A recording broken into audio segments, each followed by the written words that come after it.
अभी हमने देखा वर्टिकल सर्कुलर मोशन के डिफरेंट डिफरेंट केसेस। अगर कोई मास वर्टिकल सर्कुलर मोशन परफॉर्म कर रहा है तो एट डिफरेंट पोजीशन उनकी टेंशन क्या होगी। हमने तो ऐसा फॉर्मूला निकाल लिया टेंशन का जिससे हम किसी भी पॉइंट पे टेंशन निकाल सकते हैं, लेकिन बुक्स के अंदर हमें 3 पॉइंट पे मेजरली पूछता है, एट ए, एट बी, एट सी। ए कहाँ था, बी कहाँ था, सी कहाँ था, मैंने बता दिया आपको। ठीक है, तो वो स्पेसिफिक 3 पॉइंट के लिए हमने टेंशन देखा, एग्जैक्ट वैल्यूज क्या होगी। ठीक है, और क्रिटिकल वेलोसिटी भी हमने देखा, पॉइंट सी पे क्या होनी चाहिए, बी पे क्या होनी चाहिए, बराबर। फिर ए की वेलोसिटी क्या होनी चाहिए कि वो बी तक पहुंच जाए, और ए की वेलोसिटी क्या होनी चाहिए कि वो सी तक पहुंच जाए। बोलो क्लियर, तक समझ में आया। अभी वर्टिकल सर्कुलर मोशन का एक केस है। मान लो अगर कोई ब्रिज है, ब्रिज, ठीक है, वो ऐसा कर्व है थोड़ा सा, ठीक है, अगर कोई ब्रिज है, सस्पेंडेड है, उसका कर्व कुछ ऐसा है, कॉन्वेक्स टाइप का कर्व ऐसे, और अगर गाड़ी उसके ऊपर से मूव हो रही है उस ब्रिज पे से, तो क्या मैं बोल सकता हूँ वो गाड़ी वर्टिकल सर्कुलर मोशन में चल रही है। हाँ, कोई चीज ऐसी है, ठीक है, और उसके ऊपर कोई पार्टिकल ऐसे मूव कर रहा है, तो ये वर्टिकल सर्कुलर मोशन ही परफॉर्म कर रहा है ना, अगर मैं ये सर्कल पूरा बना दूं तो। ठीक है, और टेक्स्ट बुक में आपको इसी का नाम स्फीयर ऑफ डेथ दिया हुआ है। क्या? Sphere of death. कोई गाड़ी है, इस स्फीयर के ऊपर मूव कर रही है, इस स्फीयर को क्या बोलते हैं? Sphere of death. ठीक है, तो कुछ तो एक मिनिमम यहाँ पे डेंजर क्या मालूम दोस्तों, अगर ऐसी कोई ब्रिज पे आप चल रहे हो, ठीक है, तो पहले स्ट्रिंग के केस में अपनी तरफ आपको टेंशन खींच रहा था, राइट। अब इसको सेंटर से दूर एक चीज लगेगी, उसको हम कहते हैं नॉर्मल। क्या कहते हैं? नॉर्मल। सेंटर की तरफ, सेंटर से दूर, ठीक है, जमीन इसके ऊपर लगाएगी, नॉर्मल। ओके, तो आप मेरे को ये बताओ कि अगर आपको सेफली चलना है इस ब्रिज के ऊपर, ठीक है, ठीक है, अगर आप यहां से आ रहे हो, बहुत स्पीड है आपकी, ठीक है, और आप चाहते हो आप इस साइड पे पहुंचो, ठीक है, तो सेफ क्या माना जाएगा कि आपके टायर इस रोड पे टच रहे या आप हवा में रहो? टच रहे ना। इसका क्या लगता है आपको, ज्यादा स्पीड से आओगे तो उड़ने के चांसेस है कि कम स्पीड से आओगे तो ज्यादा? मतलब मैक्सिमम की एक लिमिट होना चाहिए, उससे ज्यादा नहीं हो सकती। समझ में आ रही है मेरी बात? मैं क्या बोल रहा हूँ कि इस टॉप मोस्ट पॉइंट पे मैक्सिमम की एक लिमिट होना चाहिए, या जब भी इस सरफेस पे चल रहे हो तो एक मैक्सिमम स्पीड की लिमिट होना चाहिए कि भाई इतनी मैक्सिमम स्पीड से तुम जा सकते हो। इससे ज्यादा स्पीड से गए तो आप हवा में रहोगे, ठीक है, गाड़ी रोड छोड़ देगी। समझ में आ रहा है? क्लियर? तो उस ऐसे केस के लिए एक सेफ स्पीड क्या होगी वो हमें निकालना। क्लियर? समझ में आया? ठीक है, तो इसी में हम आते हैं। एक लाइन छोड़ो, स्टार डालो और लिखो, vehicle moving on a convex bridge और sphere of death. Vehicle moving on a, या तो ऐसा लिखो, safe speed for a vehicle, safe speed for a vehicle, safe speed for a vehicle, safe speed for a vehicle moving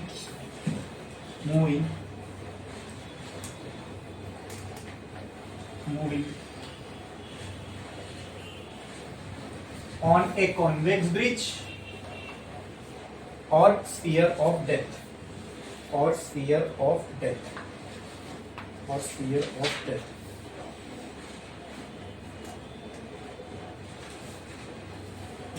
ठीक है, चलो, ये एक स्फीयर है, उसका आधा पार्ट मैंने यहाँ बनाया है। मान लो हमारी गाड़ी है, वो इनिशियली इधर है, ठीक है, ये हो गया इस स्फीयर का रेडियस, ठीक है, let this be the initial point, ठीक है।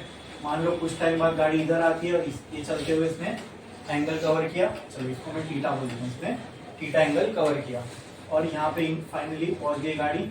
अब गाड़ी की पोजीशन कुछ ऐसी है, वो क्लियर है? इस पे क्या क्या फोर्सेस एक्ट होंगे और वो हम देखते हैं। यहाँ हम फ्रिक्शन निग्लेक्ट कर रहे हैं। क्यों फ्रिक्शन निग्लेक्ट कर रहे हैं? तो सबसे सेफ स्पीड आएगी। रियल केस में फ्रिक्शन भी होगा जो पकड़ के रखेगा, रिलेटिव मोशन होने नहीं देगा। बोलो क्लियर है ना? अगर हम चाहते इस पे गाड़ी चलती रहे, तो उसके लिए गाड़ी का इसके साथ कांटेक्ट में रहना जरूरी है। कांटेक्ट टूटा तो गाड़ी हवा में, और नॉर्मल फोर्स वो होता है जो कांटेक्ट होने पे ही आता है। अगर कांटेक्ट नहीं हुआ गाड़ी का, इसका मतलब नॉर्मल फोर्स क्या हो जाएगा? नॉर्मल फोर्स कोई दो चीज में तभी हो सकता है जब आप दो चीजें कांटेक्ट में हो। जैसे मैं जमीन पे नॉर्मल फोर्स लगा रहा हूँ डाउनवर्ड डायरेक्शन में, जमीन मेरे पे भी नॉर्मल फोर्स लगा रही है अपवर्ड डायरेक्शन में। आप बैठे हो बेंच पे तो आप बेंच पे नॉर्मल फोर्स लगा रहे हो डाउनवर्ड, बेंच आप पे नॉर्मल फोर्स लगा रही है अपवर्ड। ठीक है, अगर आप और बेंच कांटेक्ट में ही नहीं हो तो आप बेंच पे नॉर्मल लगाओगे क्या? बेंच आप पे नॉर्मल लगाएगा क्या? नहीं। तो क्या मैं बोल सकता हूं, अगर इसको सेफली चलना है तो इसको जमीन पे रहना पड़ेगा, और जमीन पे अगर है तो नॉर्मल भी होना चाहिए, यानी normal force should not be equal to zero. समझो ये केस, अगर नॉर्मल फोर्स जीरो हो गया इसका मतलब नॉर्मल फोर्स है ही नहीं, इसका मतलब कांटेक्ट नहीं है। कांटेक्ट नहीं है मतलब गाड़ी हवा में, रोड से कांटेक्ट नहीं है। समझ में आ रहा है? क्लियर है? तो अगर आपको इस रोड पर सेफली चलना है तो आपका कांटेक्ट रोड से बना रहना चाहिए। वो तब बना रहेगा जब नॉर्मल फोर्स की वैल्यू नॉन जीरो होगी। It means for safe ride on a convex bridge normal should be greater than zero. Normal force should be greater than zero. अरे बोलो क्लियर है? अरे बोलो क्लियर है? पक्का? तो चलो देखते हैं अब इसके अंदर फोर्सेस क्या क्या आएंगे। देखो ये एक तो mg नीचे की तरफ नॉर्मल ऐसे। अरे बोलो क्लियर है?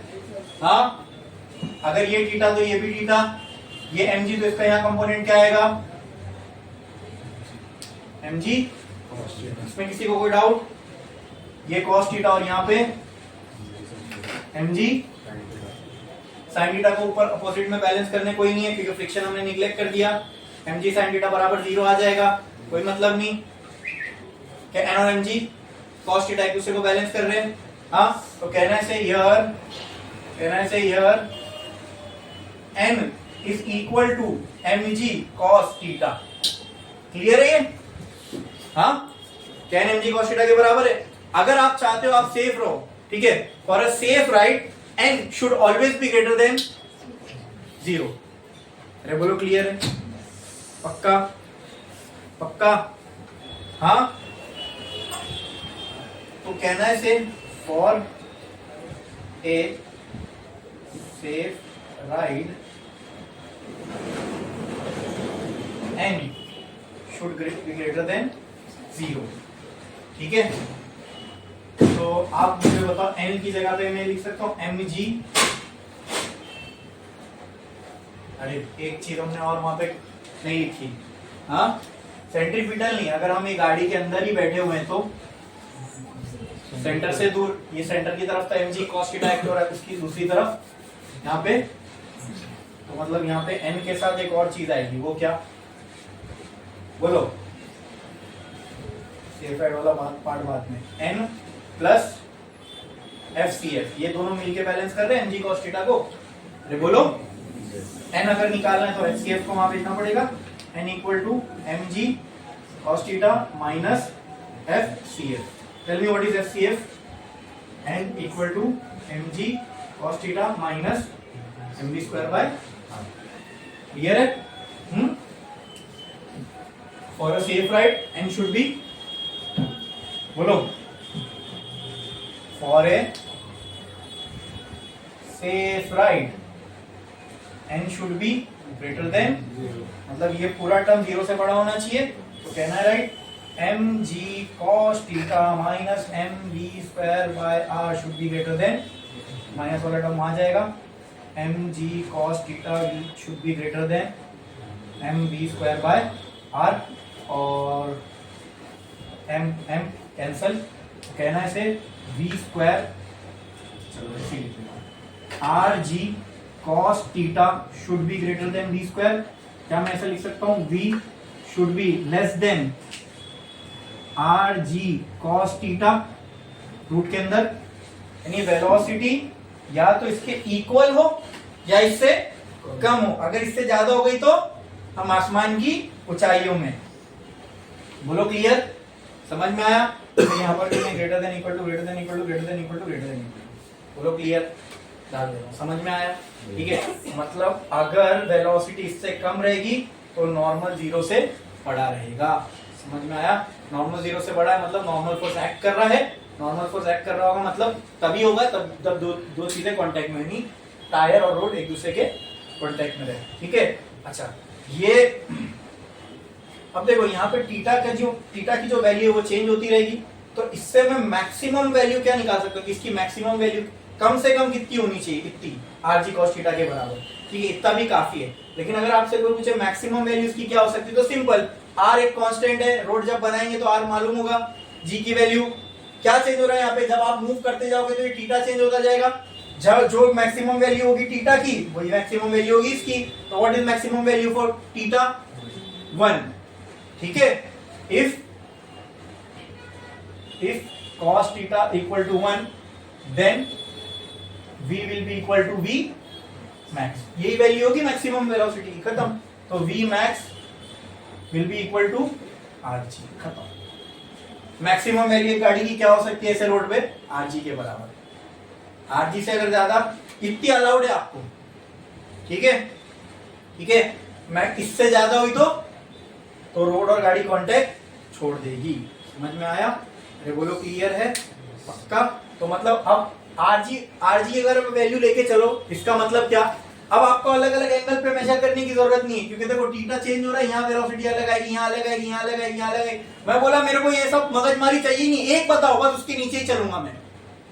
ठीक है, तो मैंने क्या किया, मैंने मैक्सिमम वेलोसिटी सेफ निकाल लिया। मैक्सिमम सेफ वेलोसिटी इतनी हो सकती है, मैक्सिमम वेलोसिटी इससे कम होना चाहिए। ठीक है, तो इसी की मैक्सिमम वैल्यू निकाल लेता हूं और उससे कम ही चलेंगे फिर। अरे बोलो क्लियर है? हाँ, ये जो भी वैल्यू आएगी उससे जो भी इसकी मैक्सिमम वैल्यू होगी, ये भी उससे बराबर हो या कम हो। ठीक है, तो इसकी मैक्सिमम वैल्यू क्या आ सकती है जब ये मैक्सिमम होगा, तो cos थीटा मैक्सिमम क्या हो सकता है? 1। तो ये पार्ट की मैक्सिमम वैल्यू क्या आ सकती है? आरजी। यानी मेरे को इतना समझ में आ गया, अगर मैं अपनी वेलोसिटी आरजी से कम रखूं तो मैं किसी भी पॉइंट पे कांटेक्ट नहीं छोड़ूंगा। समझ में आ गया? ठीक है, अरे बोलो क्लियर है? पक्का? छाप रही।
ये लिख के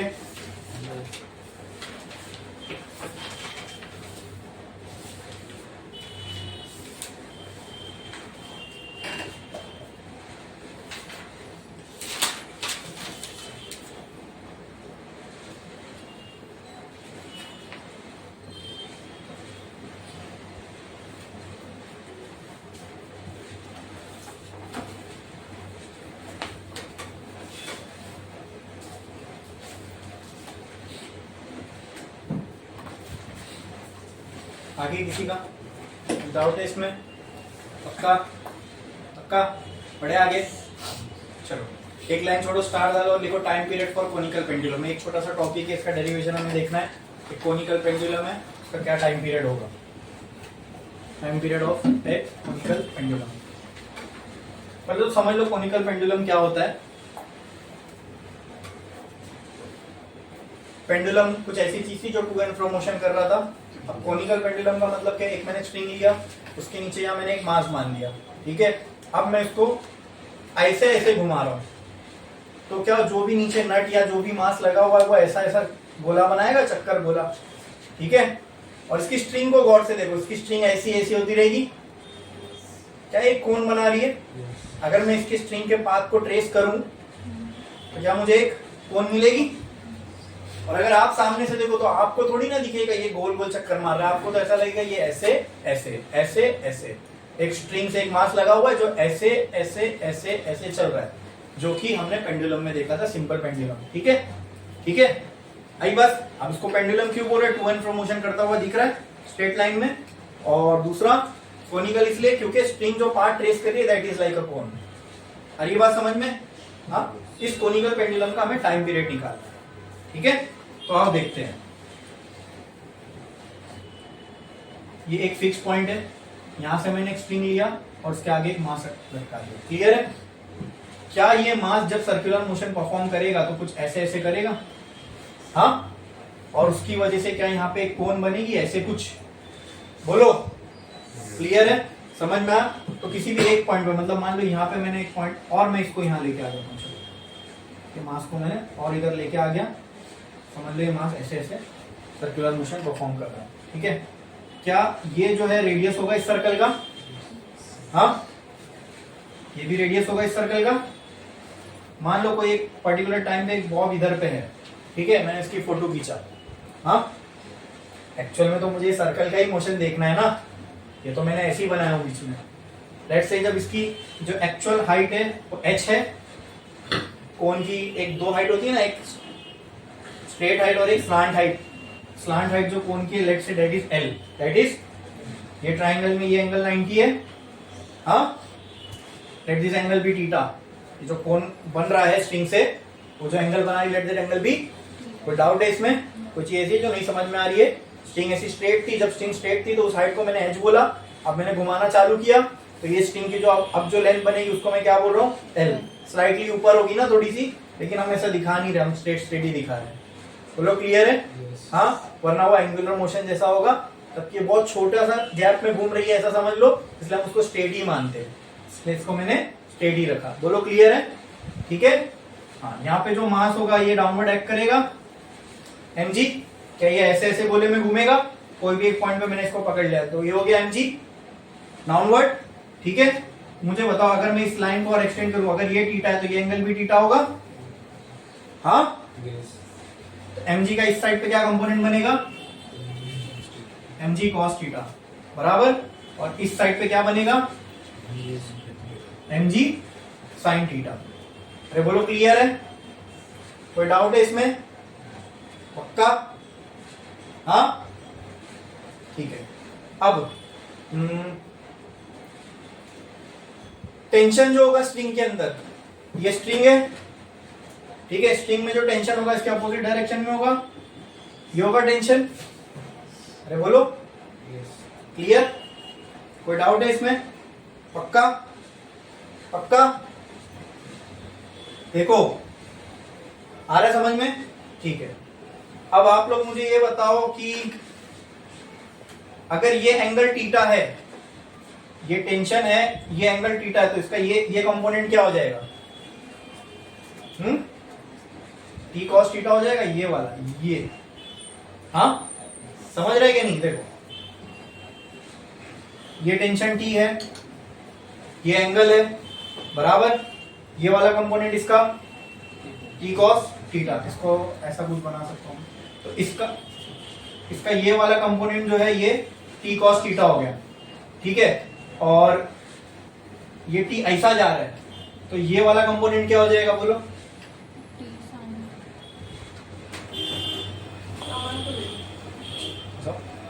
सर से बात हो गया, बोल देना अपने सर।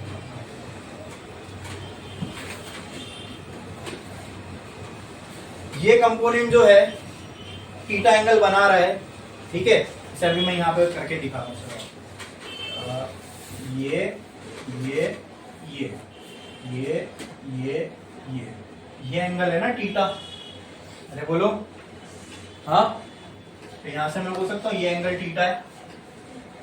अगर ये टी है तो मैं बोल सकता हूँ ये भी टी है, बराबर।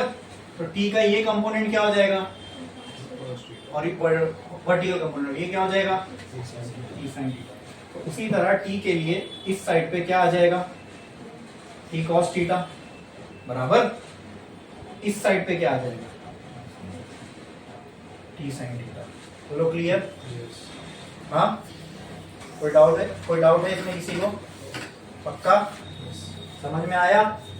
ठीक है, अच्छा। और दूसरी चीज मेरे को ये बताओ, mg का हमें करने की जरूरत ही नहीं है, खाली टी का ही कर लेंगे तो काफी है, ठीक है। ये सेंटर की तरफ है, मैं बैठ गया बॉब के ऊपर, सेंटर से दूर एक फोर्स लगेगा, दैट विल बी FCF, इसकी जरूरत ही नहीं पड़ेगी। T cos theta direct mg के बराबर हो गया ना, क्यों अननेसेसरी? तो एक्स वाई में ऑलरेडी कंपोनेंट निकल गए, ठीक है। In X direction, in X direction, बोलो FCF इसके बराबर है टी साइन थीटा की, FCF mv square by r is equals to T sine theta. एक हो गई इक्वेशन, तो ये तो इक्वेशन नंबर 1। दूसरी इक्वेशन मैं यहाँ लिख रहा हूँ, इन y डायरेक्शन, ये टेंशन वाला समझ में आया सबको ना? कोई डाउट तो नहीं है इसमें? टेंशन फोर्स को मैंने कैसे रिजॉल्व किया, हाँ वहां देखो टेंशन का वर्टिकल कंपोनेंट का, ये टेंशन ऐसा जा रहा था, ये ऐसा था, देखो ये कुछ कहाँ दिख रहा है मुझे, फोर्थ क्वाड्रेंट में, ठीक है। तो मैंने क्या किया, आपके समझने के लिए उसको मैंने सेकंड क्वाड्रेंट में लेके आ गया। टेंशन यहाँ से जा रहा है तो ये साइड भी टेंशन ही होगा, ये थीटा है तो ये थीटा होगा, इस साइड रिजॉल्व करो तो vertical component T cos theta, horizontal component, तो यहाँ मैंने vertical component T cos theta, horizontal component, अभी जो सेंटर की तरफ एक्ट कर रहा है वो सेंट्रीपिटल, तो सेंटर से दूर एक्ट कर रहा है वो सेंट्रीफ्यूगल, तो वो दोनों इक्वल हो गए। एक डायरेक्शन के y के इक्वल करता हूँ, तो y में क्या इक्वल आएगा, पहले mg लिखता हूँ, है ना, m वाला टर्म मैंने लेफ्ट में रखा हूँ, mg बराबर t cos थीटा, ठीक है, ठीक है, t cos थीटा बराबर mg लिखो, या mg बराबर t cos थीटा, एक ही बात है, ठीक है। इसको मैंने दे दिया इक्वेशन नंबर 2। अब डिवाइड करते हैं 1 और 2 को, देखते क्या आता है। इक्वेशन 1 क्या है, mv square by r। Equation 2 को इससे डिवाइड करना है, इसका मतलब 1/mg, सही है, हाँ, अरे बराबर, उल्टा करके multiply, okay, is equal to, पहला क्या है t साइन थीटा, दूसरा क्या है t T mm sine theta upon cos theta, tan theta बराबर क्या बचेगा, v स्क्वायर बाय, ठीक है, चलो क्लियर है इतना। v बराबर, अच्छा अब मैं ये क्यों कर रहा हूं वो समझ लो। क्या निकालना है, टाइम पीरियड। टाइम पीरियड क्या होता है, 2 पाई बाय ओमेगा, तो ओमेगा क्या हो जाएगा, 2 पाई बाय कैपिटल टी। अगर इसमें से कहीं पे ओमेगा का टर्म आ गया तो मैं उसकी जगह कैपिटल टी डाल सकता हूँ, और मेरे पास एक तरीका है जिससे मैं ओमेगा यहाँ ला सकता हूँ। सर्कुलर मोशन में v equal to R omega कर सकते हैं हम लोग, हाँ, तो इससे ओमेगा आ जाएगा ये पिक्चर में, v equal to R omega, तो v स्क्वायर किसके बराबर हो जाएगा, R square omega square upon R G is equal to tan theta. यहाँ से एक आर, यहाँ से एक आर कैंसल, ये हो गया।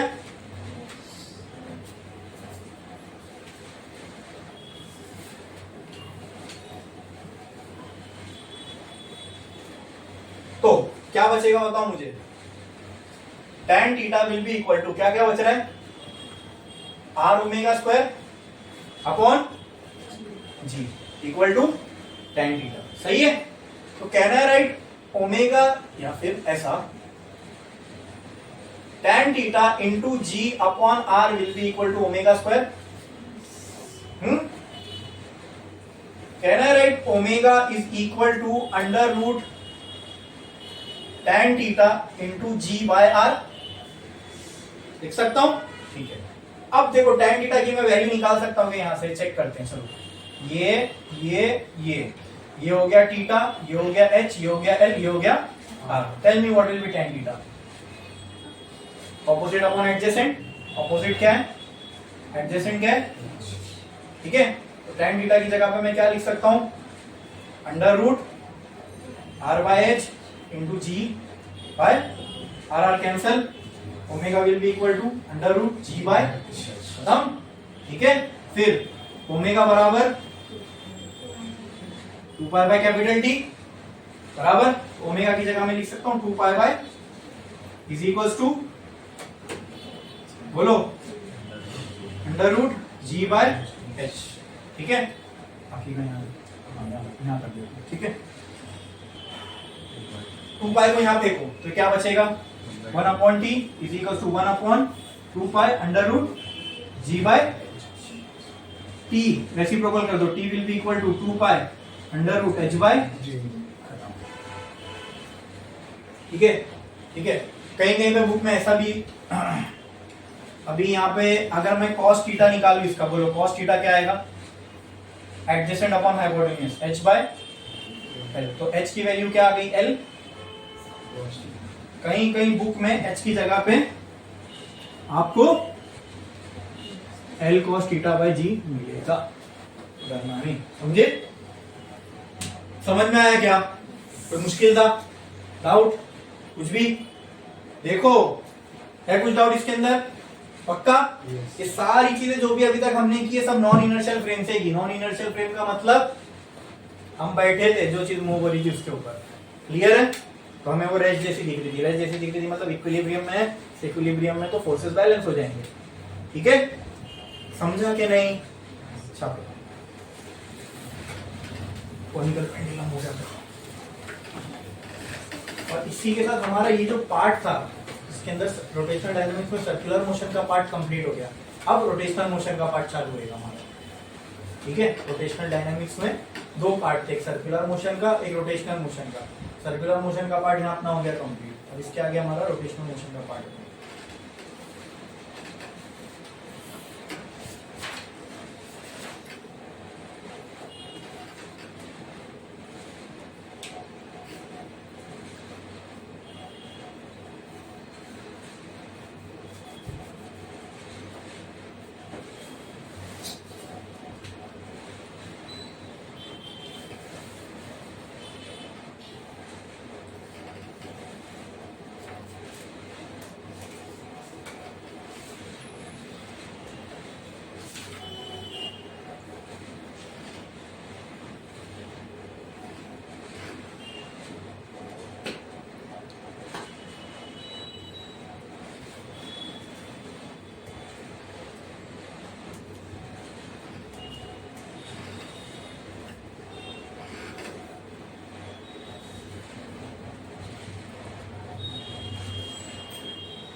गया आपका लिख के, ठीक है।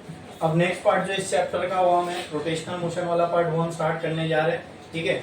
अब चीजें, रोटेशनल मोशन भी एक तरीके का मोशन ही है, but it is not a linear motion but N angular motion, ठीक है। तो इसमें आगे बढ़ने से पहले ना दोस्तों, इसमें एक कॉन्सेप्ट है मूवमेंट ऑफ इनर्शिया का, ठीक है। वो अगर अपने को अच्छे से समझ में आ गया ना कंसेप्चुअली, तो आपको करने में बहुत आसानी रहेगा, मजा भी आएगा।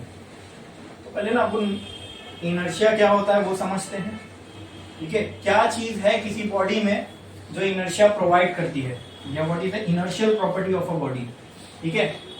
चलो इसको एक सिंपल से एग्जांपल से समझते हैं।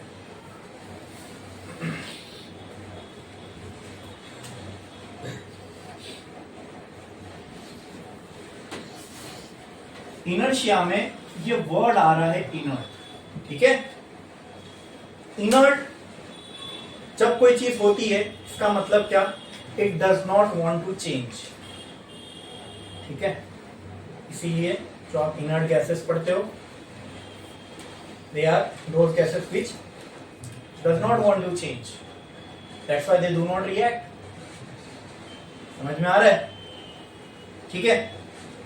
तो अब हम किसी ऑब्जेक्ट के लिए, किसी ऑब्जेक्ट को कह रहे हैं इनर्ट है, इसका मतलब क्या, ये चेंज को रेजिस्ट करेगा। समझ में आ रहा है, इनर्ट होने का मतलब क्या, आप चेंज के खिलाफ हो, ठीक है, ठीक है। आप अपने आसपास के सराउंडिंग के हिसाब से अपने आप को चेंज करना नहीं चाहते, कोई आपको फोर्स भी कर रहा है तो भी आप नहीं चाहते, तो मैं क्या बोल सकता हूं, आप इनर्ट हो, क्या हो, बोलो। इतना समझ में आ रहा है, आइडिया समझ में आ रहा है इनर्ट का, ठीक है, ठीक है। अब यही प्रॉपर्टी इनर्ट होने की किसी बॉडी के पास हो तो हम कहते हैं उसके पास इनर्शिया, क्या है, इतना समझ में आ रहा है, ठीक है। मतलब मैं एक बॉडी हूं, मेरे ऊपर कोई फोर्स लगा रहा है, मतलब मुझे चेंज करना चाह रहा है, मीन्स मेरी ओरिएंटेशन को या मेरी पोजीशन को चेंज ही लाना चाह रहा है ना, और मैं वही हूं, नहीं हिल रहा, तो क्या मेरी बॉडी में मैं बोल सकता हूं इनर्शिया है, means there is something in my body which is trying to resist that change, मतलब जो वो चेंज को रोक रही है। समझ में आ रहा है, ठीक है, ठीक है। तो मैं कह सकता हूं मेरी बॉडी में इनर्शिया है, इसका मतलब क्या, मेरी बॉडी जहां है वहीं रहना चाहती है, वैसे ही रहना चाहती है। क्लियर, हाँ, समझे, ठीक है। अब एक और सवाल, इनर्शिया का कॉन्सेप्ट समझ में आया, ठीक है। इनर्शिया को ऐसे ही समझो जैसा मैं भी बता रहा हूं, तो आप जब फोर्स में भी इनर्शिया नाम सुनोगे ना, या मोमेंट ऑफ इनर्शिया सुनोगे, तो आपको ये आइडिया जो अभी मैंने आपको दिया, ये आइडिया से जब भी आपके सामने वर्ड इनर्शिया आएगा, जब ये आइडिया से उसको समझोगे ना, तो गलती कभी नहीं करोगे, एक प्रॉपर क्लैरिटी रहेगी आपको क्वेश्चन सॉल्व करने में, या कहीं पे आप इनर्शिया वर्ड सुनोगे तो वो सेंटेंस में क्या कहना चाह रहा है उसके अंदर, ठीक है। समझ में आ रहा है, इनर्शिया मतलब मैं चेंज को अपने मेरे ऊपर मेरे सराउंडिंग की वजह से जो भी मेरे अंदर चेंज आना चाह रहा है, मैं उसको रेजिस्ट कर रहा हूं। समझ में आ रहा है, मतलब मेरे अंदर इनर्शिया की प्रॉपर्टी है, अगर मैं उसको रेजिस्ट कर रहा हूं तो, और मैं जैसा हूं वैसे ही रहना चाहता हूं, राइट, इसका मतलब मेरे अंदर, ओके, क्लियर है, इनर्शिया मतलब समझ में आया। अच्छा, अब इस पे डिस्कस करते क्यों होती है इनर्शिया किसी बॉडी में। अगर मान लो यहाँ पे मेरे सामने 100 किलो की एक गोनी रखी है, मैं उस पर फोर्स लगा रहा हूं, तो नहीं मूव हो रही है, क्या लगता है क्यों नहीं मूव हो रही होगी, हाँ, इनर्शिया, ठीक है, लेकिन क्यों है, अगर मैं एक सफिशिएंट अमाउंट ऑफ फोर्स लगाऊंगा, बढ़ाता जाऊंगा, एक टाइम आएगा वो खसक जाएगी, तब इनर्शिया कहां गया, एग्जैक्टली, क्या कहा आपने, मास। अगर मैं 200 किलो की गोली रखूं तो क्या उतना फोर्स सफिशिएंट होगा जो मैंने 100 किलो पे लगाया था वो भी 200 को मूव कर जाए, नहीं। मतलब जिसने भी ये कॉन्सेप्ट डेवलप किया ना, उसके ये समझ में आया कि मास जो है किसी भी बॉडी का, क्या मैं बोल सकता हूं, ये मास ही हमें आइडिया दे रहा है कि मास is something inside a body which will resist the change, रोकेगा चेंज होने से, वरना जो फोर्स मैंने 100 किलो की गोनी पे लगाया उसको मूव करने के लिए, वही फोर्स अगर मैं 200 किलो की गोनी पे लगाता, सेम फोर्स, वो भी मूव होना चाहिए था, वहां चेंज क्या हुआ दोनों में? मास। मतलब क्या? अच्छा, मैं अगर यहाँ पे खड़ा हूं, कोई आगे मुझे हल्का सा फोर्स लगाया, मैं हिलूंगा नहीं। क्यों? क्योंकि उसने मेरा मास जो भी इस धरती के साथ इंटरेक्शन कर रहा है उससे ज्यादा उसने नहीं लगाया होगा। उससे ज्यादा लगा दे, हो सकता है मैं मूव कर जाऊं। समझ में आ रहा है? तो इससे आपको क्या आइडिया लग रहा है कि कौन सी ऐसी चीज है बॉडी के अंदर जो ये इनर्शिया के आइडिया को जस्टिफाई कर रही है? मास या फिर इनर्शिया? इनर्शिया यानी चेंज को रेजिस्ट, आसपास के एक्शन जो भी बॉडी के ऊपर हो रहे उससे चेंज को रेजिस्ट करने के लिए अंदर जो बॉडी के, वो क्या है? मास। अगर मैं किसी बॉडी पे फोर्स लगाऊं, क्या वो फट से मूव हो जाएगी? नहीं। क्यों नहीं होगी? क्योंकि उसके पास एक प्रॉपर्टी है जिसको बोलते हैं इनर्शिया। पहले इनर्शिया, वो इनर्शिया, कोई भी बॉडी के पास इनर्शिया, इसका मतलब क्या? वो चेंज नहीं होना चाहती। सिंपल है ना, इनर्ट है, नहीं होना चाहती चेंज। तो ऐसी क्या है अंदर चीज जो इनर्शिया बना रही है? ऐसा अगर मैं आपसे पूछूं, यस, क्या है? तो कहना है for any body mass is a inertial property of that body. आप में भी है? हाँ, बोलो क्लियर है? बोलो क्लियर है? हाँ। तो अब समझो, कोई बॉडी यहां रखी हुई है, कोई मास रखा हुआ है 100 केजी का इधर, उसको मुझे मूव करना है, नहीं कर सकता हूं। ऐसे नहीं है फूंक मारो तो मूव नहीं हो जाएगा, because it has something, it has an inertial property, it has inertia. Inertia बोल रहा हूं मतलब भारी भारी वर्ड है, उसके बाद मास है। जब तक भाई उस मास से ज्यादा फोर्स लगा नहीं देते, ऐसी समझ लो वो मास मिलके जो भी फोर्स लगा रहे धरती के साथ उससे ज्यादा नहीं लगा सकते, तब तक आप मूव नहीं कर सकते। मतलब कौन रेजिस्ट कर रहा है इसके मोशन को? उसका खुद का मास। तो कहना है that mass is an inertial property of a body. The mass is something inside a body which will try to resist the change of the body because of its surrounding. ये समझ में आ रहा है कि नहीं आ रहा है? बोलो, क्लियर है? हाँ। तो कहने से मास is an inertial property of a body. हाँ, अगर कोई यहाँ पे वजन रखा है, इसको अगर मुझे लीनियर मोशन कराना है तो उसको मुझे पुश या पुल करना पड़ेगा। ऐसा फोर्स लगाऊंगा तो पुश कर रहा हूं, वहां से खींचूंगा तो पुल कर रहा हूं। यही दो चीजें लीनियर मोशन कराने के लिए, और क्या है? पुश या पुल। ठीक है, ठीक है। मैंने फोर्स लगाया, फूंक मारने से मूव हो जाएगा क्या? नहीं, because it has inertia. And what is that thing which is causing the property of inertia to be there in the body? Mass. वो फिजिकल क्वांटिटी क्या है जो इनर्शिया को पैदा कर रही है? मास। इनर्शिया मतलब क्या? चेंज को रेजिस्ट करना। चेंज नहीं होना है मुझे, जैसा वैसे ही रहना है। तो ये प्रॉपर्टी किसी बॉडी के अंदर क्यों है? उसके मास की वजह से। किसकी वजह से? तो कहना से in linear motion the thing which resist change in linear motion is mass. मतलब in linear motion mass is the inertial property of a body. ये समझा? ये स्टेटमेंट याद रखो मेरा। क्या बोला मैंने? while performing linear motion mass is the inertial property of a body। Clear है? क्लियर है? ठीक है। समझ में आ रहा है? समझ में आ रहा है कि इनर्शिया कौन प्रोवाइड करता है? मास। कब? जब किसी बॉडी का, और इनर्शिया का मतलब चेंज को रेजिस्ट करना, मतलब हम उसको मूव करना चाह रहे हैं, वो नहीं होना चाहता, उसको नहीं होना है चेंज। ठीक है? या कोई चीज मूव हो रही है, उसको हम रोकना चाहते हैं, नहीं रुकना चाहता है वो। क्यों? That is also because of inertia, क्योंकि उसका खुद का मास है। अभी आप फैन को सुनो, फैन को बंद किए, फट से रुक जाता है? नहीं, थोड़ा खुद घूमता है फिर रुकता है। That is also because of inertia. क्यों? It does not want to change. अब वो घूम रहा था, उसको घूमते ही रहना है। आपने उसके स्टेट को क्या करना चाहा? चेंज। आपने उसको कहां लाना चाहा? रेस्ट पे। वो आना चाहता है? नहीं। इनर्ट का मतलब ही क्या है? जैसा हूं वैसे ही रहूंगा। चेंज को रेजिस्ट करने की प्रॉपर्टी। हम बोलते हैं ना, फैन जो है बंद करने के साथ नहीं बनता ड्यू टू इनर्शिया। अरे ये तो एक बहुत जेनरिक स्टेटमेंट हो गया, ड्यू टू इनर्शिया। लेकिन वो इनर्शिया का मतलब क्या है? आपसे किसी ने पूछा, हम फैन को बंद करते हैं, ठीक है, लेकिन वो फौरन बंद नहीं होता, कुछ देर बाद बंद होता है, उसका आंसर बताओ। तो किसी ने कहा ड्यू टू इनर्शिया। हाँ, आपने सही बोले, आपको उसका हाथ पैर कुछ नहीं मालूम क्या है इनर्शिया, चलो आपने इतना बोले ड्यू टू इनर्शिया।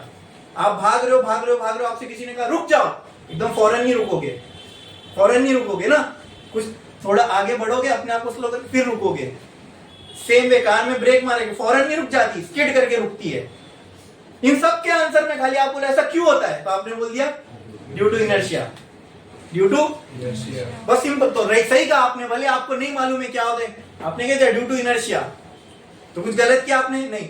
हाँ, जिसको समझ में आ रहा है कि इनर्शिया क्या वो सोचेगा तो वो सोच समझ के बोलेगा, गलत नहीं कहा आपने, लेकिन मालूम कुछ नहीं है, बस ड्यू टू इनर्शिया बोल दिए। ठीक है, अब समझो इस तरीके से समझो जो मैंने बताया अभी। इनर्शिया का मतलब क्या, टू रेजिस्ट चेंज, बॉडी जैसा है वैसी रहना चाहती है, मोशन में तो मोशन में रहना चाहती है, और रेस्ट पे तो जो मोशन वाली बॉडी थी जब आपने उसको रोकना चाहा वो मोशन में ही रहना चाह रही थी। ठीक है, क्या चीज, वही अंदर उसके एक प्रॉपर्टी है, वो क्या है, इनर्शिया। ठीक है, कहां से आती है इनर्शिया, ड्यू टू मास। हमने देखा कि जितना ज्यादा ये मास होगा, अभी देखो कोई बॉडी मूव होते हुए आ रही है, भारी बॉडी है तो उसको रोकने के लिए आपको ज्यादा मास वाली बॉडी है तो ज्यादा अपोजिट डायरेक्शन में फोर्स लगाना पड़ेगा, हल्की बॉडी है तो कम फोर्स लगाओ तो भी रुक जाएगी, है ना।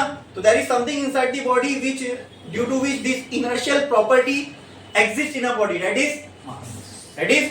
तो लीनियर मोशन में इनर्शिया प्रोवाइड करने वाली चीज कौन सी है, तो कहना है mass is the inertial property in linear motion. अरे बोलो क्लियर है, अरे बोलो क्लियर है। अब यही ऑब्जेक्ट है, इसको मैंने घुमा दिया तो क्या अब इसके पास मास नहीं है, तो क्या अब इसके पास मास नहीं है ना, है ना, ठीक है। तब ऐसा समझो, लेकिन रोटेशन में ये इनर्शिया की जो प्रॉपर्टी है, यही इनर्शिया की जो प्रॉपर्टी है, इसके साथ क्या होता है देखो, ये एक मास है, ठीक है, इसको मुझे आगे मूव कराना है, तो इसको मैं क्या लगाऊंगा, फोर्स। ठीक है, मूव होना चाहेगा नहीं, क्यों, इसके पास मास है, it has some inertial property in the form of मास।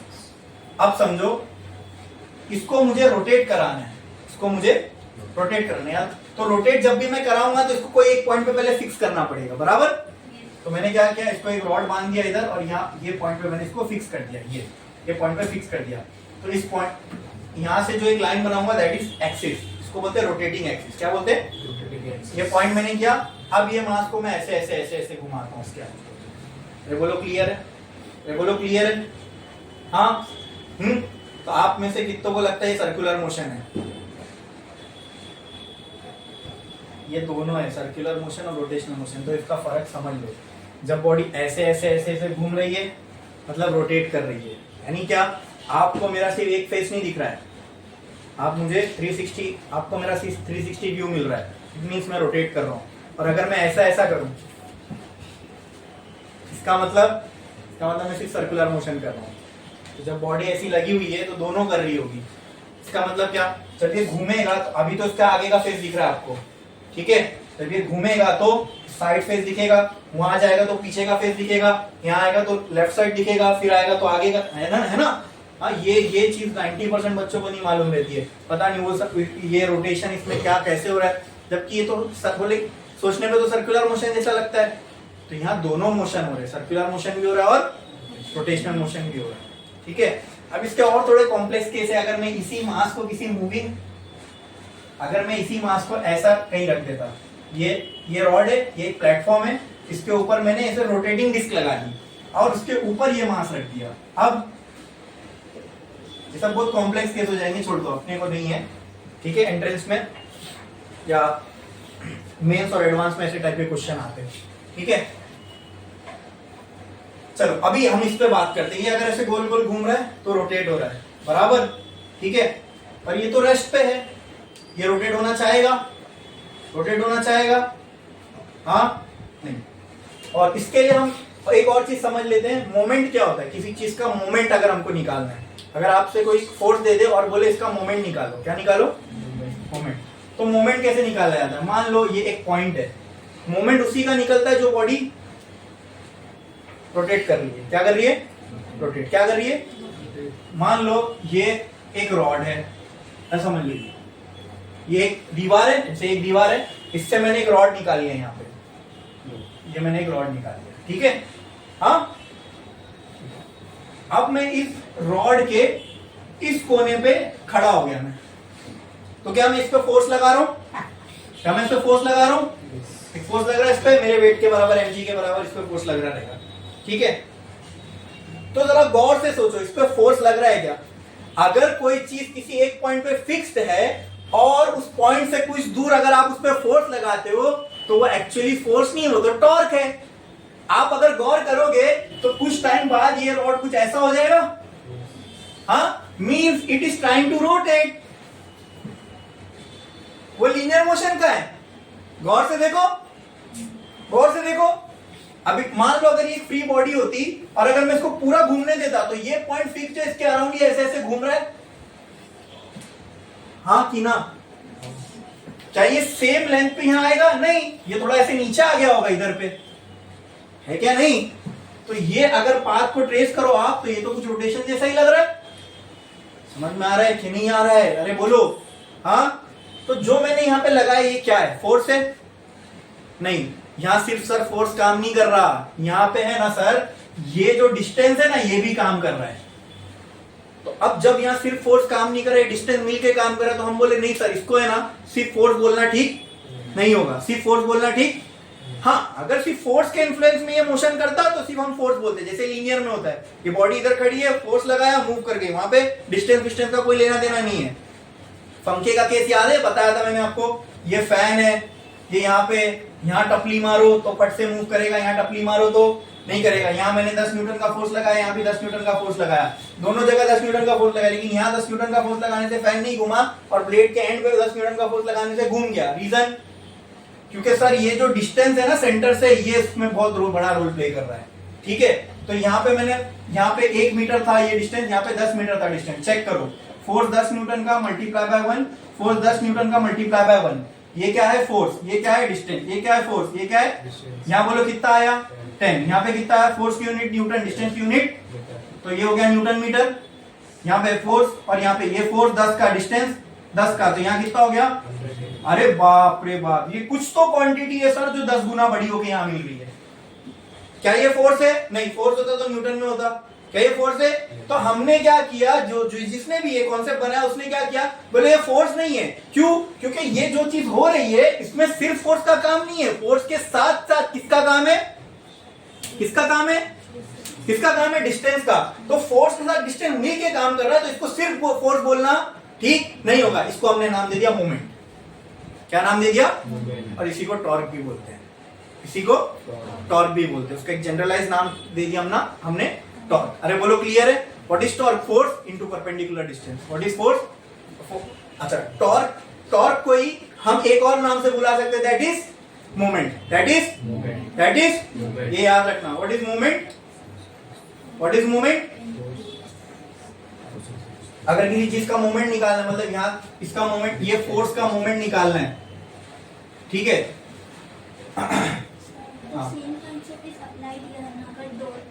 हाँ, सिंपल, हाँ सही है। यहाँ पे पिवट है, ये हमने इसको यहाँ से खींचो, ज्यादा ताकत लगेगी। यही हैंडल अगर इधर होता तो डोर खोलना मुश्किल होता, क्योंकि इसके देख रहे हो जो पिवट पॉइंट है उसके नजदीक है हम। यहाँ अब यहाँ इतना फोर्स लग रहा है ना, ये हैंडल अगर इधर होता तो और कम फोर्स पे खुल जाता है। ये समझ में आया? तो ये जो परपेंडिकुलर डिस्टेंस है ये काम कर रहा है, समझ? इसलिए डोर हैंडल इस साइड पे होते, जहां हिंज होता है उसके बहुत अपोजिट, क्योंकि डिस्टेंस आपने बढ़ा दिया तो खोलने के लिए ताकत कम लगेगी। समझ में आया? तो मोमेंट जो होता है, ठीक है, वो फोर्स का होता है। किसका होता है? या जो भी चीज यहाँ पे जो चीज मूव हो रही है, ठीक है, जिसका रोटेशन हो रहा है, जैसे फोर्स जो है मैंने r डिस्टेंस से मल्टीप्लाई कर दिया, तो उसको मैं क्या कह सकता हूं? यहाँ पे मैंने, अगर कोई मुझे बोले पॉइंट ए का मोमेंट निकालो, क्या निकालो? मोमेंट निकालो। मोमेंट का मतलब वो कितना घूमा वो निकालो, या उस पर कितना फोर्स लग रहा है वो निकालो। तो मैं कैसे निकाल सकता हूँ? पॉइंट ए पे जो फोर्स लग रहा है वो, और पॉइंट ए का जो डिस्टेंस है वो। कहां से? पिवट पॉइंट से। पिवट पॉइंट मतलब घुमाने के लिए आपने कहीं तो फिक्स किया होगा, जैसे इसको घुमाने के लिए मैंने यहाँ फिक्स किया हूं, घुमाने के लिए कहीं ना कहीं तो फिक्स करना ही पड़ेगा आपको किसी चीज को, वो होता है पिवट पॉइंट। वहां से जिस भी पॉइंट पे आप फोर्स लगा रहे हो वहां तक का जो डिस्टेंस होता है, ठीक है, उसको हम कहते हैं परपेंडिकुलर डिस्टेंस। क्या कहते हैं? बोलो इतना क्लियर है? बोलो इतना क्लियर है? ये परपेंडिकुलर और फोर्स मिलके मैंने क्या बोला? सिंपल, चलो बोले इसको अब फोर्स नहीं बोल सकते, तो हमने इसको एक नया नाम दे दिया, क्या? टॉर्क। क्या दे दिया? तो टॉर्क लगाने से कोई चीज का लीनियर मोशन होता है कि रोटेशनल मोशन होता है? रोटेशनल। क्या होता है? बॉडी रोटेट करती है, जैसे कि ये हो रहा है, इसके साथ हो रहा है। अरे बोलो क्लियर है? अरे बोलो क्लियर है? अच्छा, अब तो what is required for rotational motion? Torque. क्या रिक्वायर्ड है? टॉर्क। ठीक है, अब टॉर्क से मैं ये नहीं बोल रहा एग्जैक्टली सेम है टॉर्क जैसा, लेकिन moment is something which is analogous to torque. किससे एनालॉगस है? उसको भी हम फोर्स इनटू परपेंडिकुलर डिस्टेंस से रिप्रेजेंट कर सकते हैं। ठीक है, अच्छा अभी यहां ध्यान दो, ये फोर्स लगा, उसकी वजह से कुछ ऐसा आया। ठीक है, अब व्हाट इज, ये एक मास है, बराबर बराबर। ठीक है, ये मास नीचे के साइड पे क्या लगाएगा? फोर्स कितना लगाएगा? mg के बराबर। ये डिस्टेंस कितना है? अगर मैं बोल दूं r के बराबर। ठीक है, अरे बोलो क्लियर है? हाँ, अब इसको मैं घुमाना चाह रहा हूं, ठीक है, अब क्या ये, अगर ये रेस्ट पे है, तो क्या ये घूमना चाहेगा? अब मैं लीनियर मोशन नहीं दे रहा हूं, क्या दे रहा हूं? अब जो मैं फोर्स लगाऊंगा, अब अगर मान लो इसको घुमाने के लिए फोर्स लगाना तो इस डायरेक्शन में लगाना पड़ेगा। ठीक है, अब मैं लीनियर मोशन कर रहा हूं, नहीं, अब ये घूमेगा, क्या करेगा? अच्छा, घुमाने के लिए सिर्फ फोर्स जरूरी है? नहीं, फोर्स के साथ क्या चाहिए? डिस्टेंस। क्या चाहिए? डिस्टेंस। क्या चाहिए?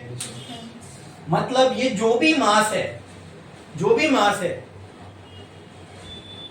इसको मुझे अगर घुमाना है तो क्या मैं उसको बोल सकता हूं इसको मुझे मोमेंट देना है, से टॉर्क देना है, या उसी को एक एनालॉगस क्वांटिटी है मेरे पास, उसको मैं ऐसा बोल सकता हूं मुझे इसको मोमेंट देना है।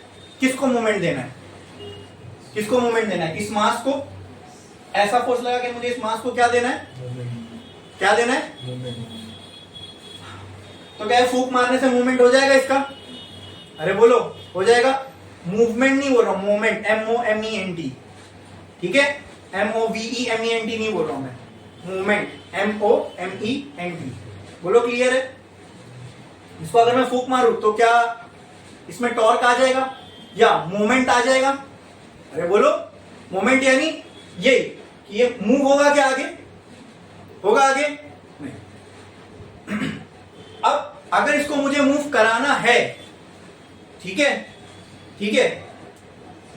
और ये मूव नहीं हो रहा है, तो वो भी किसकी वजह से हो रहा है? किसकी वजह से? कोई चीज मूव नहीं हो रही है। ठीक है, तो क्यों नहीं होती है? क्योंकि उसके अंदर इनर्शिया है, बराबर। इनर्शिया वाली चीज किसी ऑब्जेक्ट में क्यों आती है? किसकी वजह से? इसकी मास की वजह से, बराबर। तो लीनियर मोशन किसी बॉडी का नहीं होता सिर्फ मास की वजह से, सिर्फ।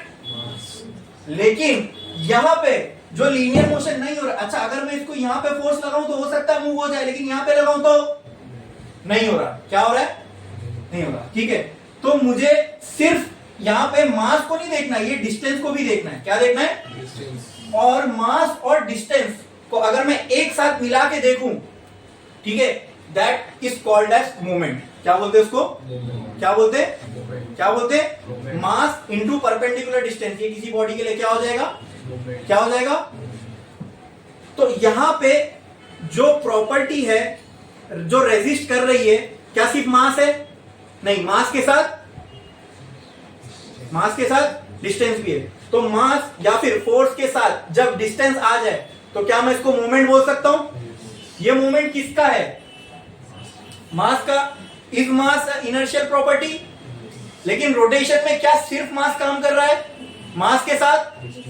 तो मास के साथ जब परपेंडिकुलर डिस्टेंस लगा दूं तो ये क्या हो जाएगा? मूवमेंट। क्या हो जाएगा?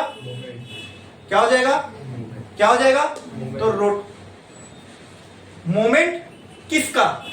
मास का। इस मास से inertial property of an object, तो क्या मैं बोल सकता हूं moment of inertial property of an object? क्या मैं बोल सकता हूं यहां पे जो मोमेंट होने वाला है वो किसका होने वाला है? Inertial property of an object.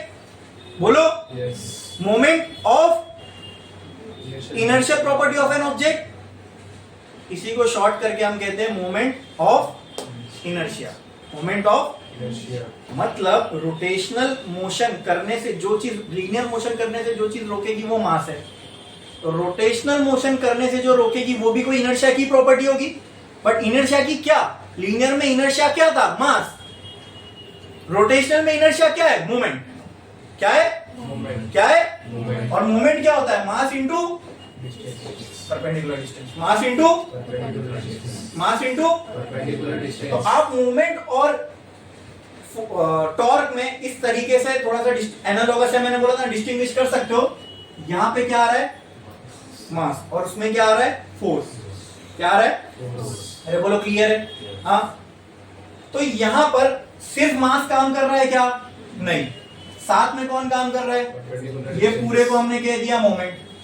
क्या कह दिया, ये मोमेंट किसका है, ये जो मोमेंट होगा किसका होगा, मास का होगा। इस मास से इनर्शियल प्रॉपर्टी, यस। अरे आ रही है बात समझ में, ठीक है। तो रोटेशन होने से, रोटेशन के जैसे लीनियर मोशन को कौन रोक रहा था, N inertial property of a body, वो क्या थी वहां पे, सिर्फ मास। लेकिन रोटेशन में मोशन होने से कौन रोकेगा, इनर्शिया ही रोकेगा। कौन रोकेगा, इनर्शिया कौन प्रोवाइड करता है बॉडी में, लेकिन यहाँ क्या सिर्फ मास है, मास के साथ तो वो क्या हो गया, मोमेंट। तो क्या सिर्फ मास रोक रहा है, मास का मोमेंट रोक रहा है ना, दोनों मिलके रोक रहे हैं, मतलब मास का मोमेंट, अरे बराबर।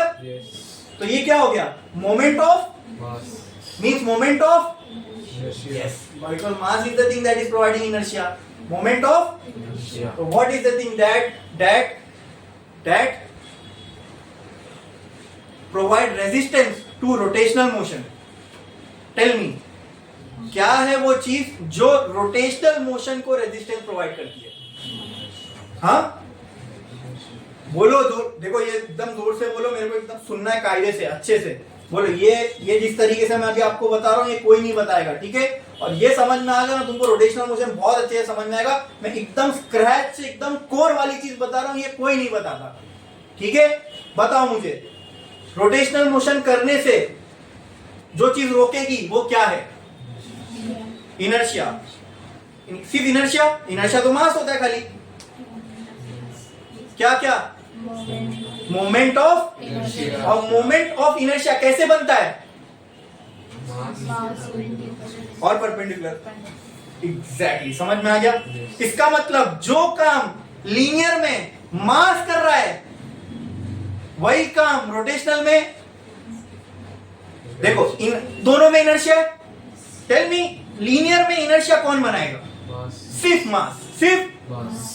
रोटेशनल में इनर्शिया कौन बनाएगा, yes, means m into, right. Linear में इनर्शिया कौन बनाएगा, मास। रोटेशनल में इनर्शिया कौन बनाएगा, मास इंटू, क्या इसी को हम मोमेंट ऑफ इनर्शिया बोलते हैं। मतलब अगर लीनियर में मोशन को रेजिस्ट मास कर रहा है तो रोटेशनल में मोशन को रेजिस्ट मास का मूवमेंट करेगा, विच इज कॉल्ड एज, बस खत्म, यही हमें एस्टैब्लिश करना था। लीनियर में चेंज को रेजिस्ट, रोटेशनल में चेंज को रेजिस्ट मोमेंट ऑफ मास कर रहा है, राइट। तो उसी को हम क्या कहते हैं, मतलब लीनियर में जो काम मास कर रहा है रोटेशनल में वही काम, उसको हम रिप्रेजेंट करते हैं आई से, उसको हम रिप्रेजेंट करते हैं आई से। And I is equal is something m into सिर्फ m इंटू आर नहीं होता, वो r का स्क्वायर होता है, ठीक है। लेकिन अभी इतना तो समझ में आ गया, वो r का स्क्वायर आगे देखेंगे, लेकिन इतना समझ में आया, दो चीज का प्रोडक्ट होने वाला है, मास और डिस्टेंस का। आई बात समझ में, हाँ बोलो, क्लियर है, क्लियर है, ठीक है। तो बस हमको अभी सिर्फ इतना एस्टैब्लिश करना था, जो काम लीनियर में सिर्फ मास कर रहा था वही काम रोटेशनल में मोमेंट ऑफ मास कर रहा है, मींस और उसका हम रिप्रेजेंट करते हैं कैपिटल आई से। तो जहां जहां अगर ये इक्वेशन ऐसी है F is equal to m into a, तो मुझे बताओ इस इक्वेशन को अगर मुझे रोटेशनल के लिए बनाना है तो सिर्फ ये बताओ, ये a का क्या हो जाएगा एंगुलर में अल्फा, m का क्या हो जाएगा, बस इतना समझ गए ना, काफी, बस इतना ही अभी फिलहाल हमको समझना था। ठीक है, ठीक है, इतना समझ में आया। ठीक है, इसके लिए मैंने आपको सबसे पहले वो समझा इनर्शिया क्या है। What does it mean if I say a body has inertia. Yes, उसको फिलोसॉफिकली समझो, उसका कोई मैथमेटिकल रिलेशन नहीं है। Inertia is something which tries to resist change. The body ऐसी है, ऐसी रहूंगी मैं। ये एटीट्यूड को बॉडी के बोलते हैं। उसके पास क्या है? इनर्शिया है। क्या है? इनर्शिया है। ठीक है, अरे बोलो क्लियर है? तो लीनियर में वो इनर्शिया मास की वजह से आ रहा है, रोटेशनल में वही चीज सिर्फ मास अकेले नहीं कर सकता, हाथ में डिस्टेंस भी है। तो क्या हो गया? ये मोमेंट ऑफ मास। तो इसी को हम क्या कह रहे हैं? Moment of mass. मींस मास क्या प्रोवाइड करता है बॉडी में? इनर्शिया। तो ये क्या हो गया? Moment of. तो जो काम हमने देखा लीनियर में मास कर रहा है चेंज को रेजिस्ट करने का, वही काम रोटेशनल में मोमेंट ऑफ इनर्शिया कर रहा है चेंज को। मतलब मास can be replaced by moment of in which type of motion? बस ये बहुत इंपॉर्टेंट चीज थी, समझ में आया? ठीक है, इसके आगे की जो भी चीज है वो हम देखेंगे नेक्स्ट लेक्चर।